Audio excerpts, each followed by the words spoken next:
তুই কি আসলেই বেঁচে আছিস, নাকি শুধু শ্বাস নেওয়া দিন পার করতেছিস? যখন তুই ফোনের স্ক্রিনে অন্যের সাফল্য দেখা সময় নষ্ট করিস, তখন আসলে তুই নিজের ভবিষ্যতের সমাধি নিজেই খুঁড়তাছিস। তোর চারপাশের মানুষগুলো তোকে লুজার বলে ধরে নিয়েছে। তুইও কি সেই পরাজয় মেনে নিয়ে সারা জীবন গুটিয়ে থাকবি? নিজেকে প্রশ্ন কর, নিজের প্রতি কি তোর বিন্দুমাত্র দায়বদ্ধতা নেই? মিথ্যে সান্ত্বনা দিয়ে লাভ নেই।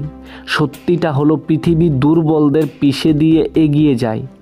তোর পকেটে যখন টাকা থাকবে না আর হাতে ক্ষমতা থাকবে না, তখন আপন মানুষগুলো তোরে করুণা করবে।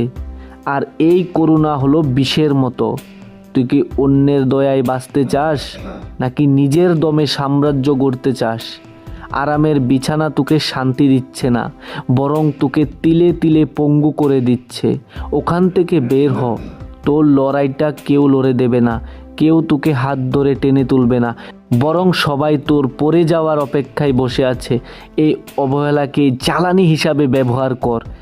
যারা তোকে নিয়ে হাসাহাসি করছে তাদের মুখে জবাব দেওয়ার দরকার নেই। তোর সাফল্য যেন তপ্ত তলোয়ারের মতো তাদের স্তব্ধ করে দেয়।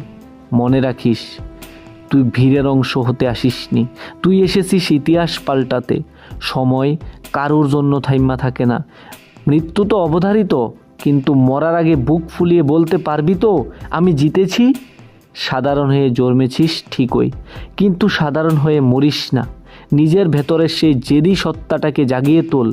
সিদ্ধান্ত নেওয়ার সময় শেষ, এবার কাজের পালা। ওঠ আর নিজেকে প্রমাণ কর।